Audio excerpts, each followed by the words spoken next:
Steve Cooper, Rank Success, and today's video is called When Forces Give Bad Advice. Now, this is about promotion selection processes, and the first thing I would say to kind of bolt onto that is that no force ever intentionally gives promotion candidates bad advice. And the other thing I would bolt onto that very quickly is to say that whatever advice and instructions you're given, it's your responsibility to read it through thoroughly, to sit down with a cup of coffee and a pencil and to spend some time really trying to absorb and understand the instructions and the guidance and the support that you're given from your force. Now, it doesn't mean that there are not mistakes that are made by forces, and often those mistakes relate to what I call being ambiguous, vague, or misleading. And today's video is about some of those aspects in relation to an experience I've had recently over the last couple of weeks in supporting an individual and discussing with them in confidence the advice and guidance that they've been given. Now, a bit of the background to this: the CVF, the Competency and Values Framework, was introduced by the College of Policing, and most forces now use it. And it supports values-based recruitment and selection processes, and with 43 plus forces, unsurprisingly, there are differences in approach as forces implement it, make it their own, interpret it and rebrand it using a different mix and match of various assessment exercises. So there's some room and scope there for confusion, understandably, but you will be given your set of guidance. Now, the last couple of weeks I've been having a conversation with an individual, and as part of that we discussed the guidance that they'd been given. And the first thing when I started reading through it, it's very much around, changes, updated, revised.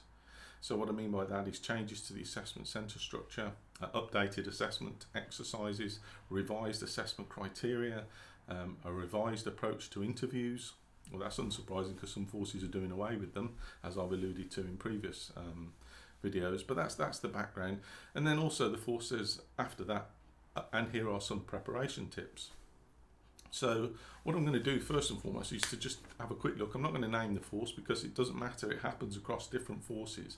The issue really is to raise your awareness and to remind you that it's your responsibility to try and ground yourself in the guidance you're given, and to use the guidance you're given together with any examples or evidence you've got to arrive on the day of your selection process, promotion board, assessment centre in the best shape you can be, as match fit as you can be. And that takes a little bit of intelligence gathering and a little bit of practice and research. So some of that research that you get given is the guidance from your force. Now I'm going to read this one out. This is about assessment exercise guidance for sergeants. There are three tests: interview, a personnel-based exercise, and an operational exercise. I'm going to focus on the interview only and a couple of points around that. And the competencies, the CVF competencies across those three exercises in this force are measured at least twice across all three exercises. So the first kind of bullet point that I want to focus in on is the guidance for interview to the candidates. And it says interview, removal of the competency-based approach. That's the one bookend of this paragraph. At the other end of the bookend of the paragraph in brackets is 6 competency areas. So immediately I'm a bit intrigued at that. I look at that and go, okay, they've removed a competency-based approach, and yet you'll be assessed at least twice across this particular exercise. So in between those bookends, it says there is a move to a more forward-facing questions. The main focus of questions will be on your approach to situations and activities. What would you do? How would you do it? And while you'll not be asked to describe a situation in detail, you may be asked for examples of things you have done to back up what you have said. So I look at that and I think, well, there's a number of issues in there. They're doing away with competency-based assessment for this interview. and yet they allude at the end to it that you'll be tested across 6 competency areas. So you'll be tested at least twice across the competency areas through this part of the interview process. Forward-facing questions, well, I've done videos about those and blogs about those. Basically, how would you do it? What will you do as a newly promoted officer, a newly promoted sergeant or inspector? And you won't be asked to describe a situation in great detail. So the point about this is that, it's not the first person I've spoken to the last couple of weeks that's rung me up and said, no, Steve, you're not listening. Our force don't do rear-facing questions anymore. You don't have to provide examples anymore. And that is wrong. If the perception is that that's what's happening, that is wrong. There is no harm in you having examples of what you have done, and I would say there is an expectation that you will be able to talk about and share with the promotion board or panel and your assessors your experience that's relevant at the level of the rank you're going to. So that, for me, that first point kind of made my ears prick up a little bit, and I started reading into it a little bit more. And when you look at some of the other guidance there, the key aims of this revised approach to interviews is to remove the need to rehearse, embellish. I don't know what embellish means in the context of this, because I would say that's an integrity issue if you're trying to embellish evidence or examples, but to remove the need to rehearse, embellish or use repeat scenarios. Well, to a certain extent, there's only so many scenarios you can deal with in policing that you're going to talk about on a promotion board or that you can be asked questions about. And you should have a broad base of experience and some good examples of when you have demonstrated each of the competencies in the workplace over a recent couple of years. The second bullet point is to consider your approach, knowledge and thinking in various situations. Fair enough, you can do that with an interview process with forward-facing questions. It removes the limitations on individuals who may not have had significant exposure in certain areas of policing. And I would include in with that, acting or temporary. Well, not everybody gets the opportunity to do acting or temporary from when they pass their exams. And you will see lots of people on my site of testimonials on my site of people who have never done acting that have been successful on promotion boards. So I don't know where that perception comes from, because it is a level playing field. It should be fair, it should be equitable, and you can't discriminate against people based on whether they have had or haven't had experience in various situations in policing. So that's fair enough, I get that point. The fourth point is to remove the perception that you need to rehearse your answer as part of a response. Well, that's quite intriguing, because first and foremost, rehearsing, listening to yourself talk, writing down examples, these are all ways of learning. And rehearsing and practicing is a great way of you rehearsing what it is you think you might be able to say to a board to present and demonstrate and offer supporting evidence of your suitability for consideration for promotion. And unless they're suggesting here that you're just going to walk in to a promotion board and say the first thing that comes into your head, I've looked at other parts of the guidance, in particular the marking structure, which I'll talk about in a minute, and it talks about having a structure. Good candidates delivered structured answers. And how are you going to do that if you're not going to practice and rehearse it? Because there are various structures that you can choose from to deliver your examples. So this perception that you need to rehearse your answer, I would say, and it is only me, it's only my view based on accumulated experience of supporting candidates over 5 or 6 years, that you should rehearse your answers, but it should never sound rehearsed. If you go and watch Tom Cruise or a film actor, you only ever get to see that take. The fact there were 30 or 40 other takes before that is irrelevant, as it will be on a promotion board.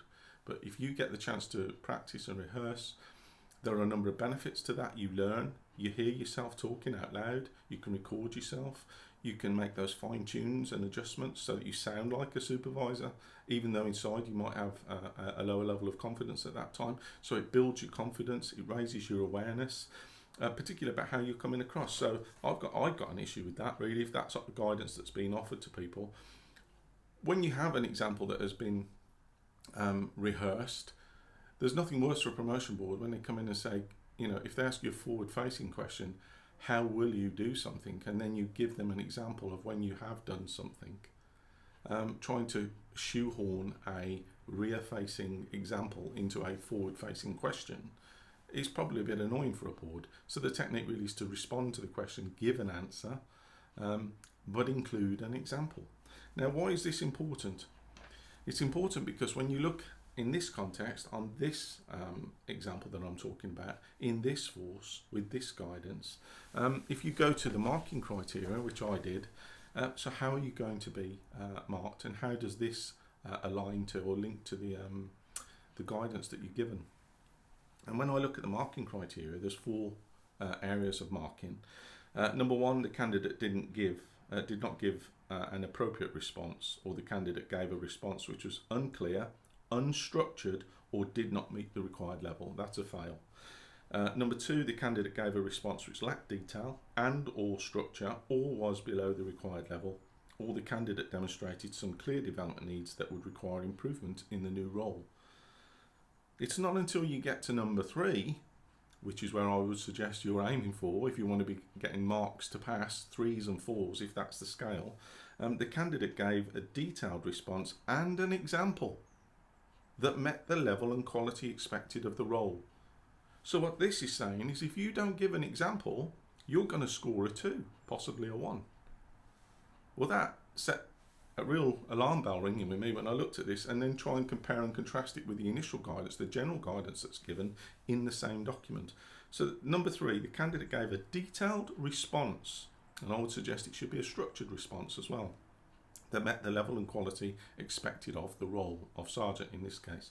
And number 4, if you want to score highly on this grade of 4, 1, 2, 3, 4, the candidate gave a comprehensive response and an example, examples that exceeded the level and quality expected of the role.